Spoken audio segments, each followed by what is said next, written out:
성경을 읽고 묵상하라. 클래식 역사에서 빼놓을 수 없는 위대한 음악가인 요한 세바스찬 바흐가 골고다라는 곡을 쓸 때였습니다.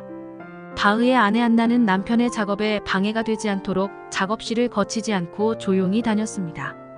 그런데 어느 늦은 밤 침실에서도 들릴 정도로 큰 울음소리가 들렸습니다. 어디가 아픈가 싶어 달려가 보니 바흐가 책상에 성경을 펴놓고 엎드려 울고 있었습니다. 작곡을 위해 마태복음에 나오는 예수님의 고난을 묵상하다가 감정이 복받쳐 참을 수가 없었던 것입니다. 아내가 온 것도 모르고 펑펑 우는 남편을 두고 밖으로 나온 안나도 큰 감동을 느껴 복도에 앉아 눈물을 흘렸습니다. 훗날 안나는 내 남편 바흐라는 제목의 책을 통해 이 일화에 대한 소회를 다음과 같이 남겼습니다. 남편이 그토록 힘겨운 고통을 느끼며 곡을 쓴다는 것을 저는 몰랐습니다. 아마 완성된 곡을 듣는 사람들도 몰랐겠지요. 남편은 이 모든 순간을 오직 하나님과만 공유하길 원했기에 단 한 번도 사람들에게는 말하지 않았습니다. 예수님이 나를 위해 겪으신 고난, 성경이 믿는 자들에게 약속한 축복, 부활과 천국을 향한 소망 등 성경의 말씀들을 우리는 어떤 의미로 받아들이고 있습니까? 성경에 나오는 주님의 모든 고초와 축복, 구원과 축복의 약속은 다른 사람이 아닌 바로 나에게 주시는 귀한 말씀입니다. 말씀 가운데 주님이 주시는 은혜를 더욱 깊이 느끼게 해달라고 고요한 가운데 말씀을 묵상하십시오. 그리고 늘 말씀을 읽고 묵상하며 하나님의 뜻대로 사는 삶에 대해 생각해 보겠습니다. 오늘의 말씀 시편 19장 14절 찬송가 197장 358장 나의 반석이시요 나의 구속자이신 여호와여 내 입의 말과 마음의 묵상이 주님 앞에 연락되기를 원하나이다. 그리스도인이 올바르게 신앙생활을 하기 위해서 반드시 해야 할 일들이 있습니다.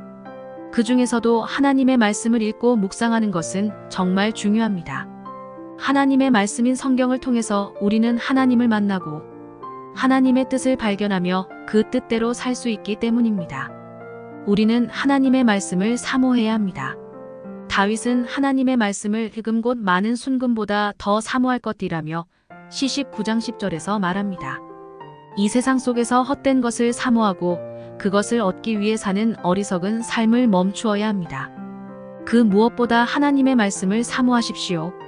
하나님의 말씀이 꿀보다 더 달고 아름다워야 합니다. 하나님의 말씀을 읽고 묵상하면서 그 말씀이 주시는 놀라운 은혜를 경험하십시오. 하나님의 말씀 읽고 깊이 묵상하며 하나님의 뜻을 발견할 때 우리는 비교할 수조차 없는 행복하고 아름다운 삶을 살게 될 것입니다. 말씀은 우리가 어떻게 살아야 할지를 깨닫게 하십니다. 말씀을 읽으면 자신의 부족함을 발견하게 되고 더 하나님께 나아가 하나님을 의지하게 됩니다. 말씀 속에서 하나님의 뜻을 깨닫고 하나님의 뜻에 따라 살아가기 위해 하나님을 의지하며 하나님께 엎드리게 될 것입니다. 하나님의 말씀을 떠나지 않는 삶을 살아야 합니다. 그리스도인이 말씀을 떠나면 무엇으로 하나님을 만나고 하나님의 뜻을 발견할 수 있겠습니까? 언제나 말씀을 깊이 묵상하고 그 말씀대로 살아 이 세상에서 하나님의 영광을 나타내는 그리스도인이 되시기 바랍니다. 오늘의 기도. 주님, 날마다 하나님의 말씀을 읽고 묵상하게 하옵소서. 그 무엇보다 말씀을 읽는 것을 기뻐하게 하시고 하나님을 향한 믿음이 더욱 깊어지게 하옵소서. 예수님의 이름으로 기도합니다. 아멘.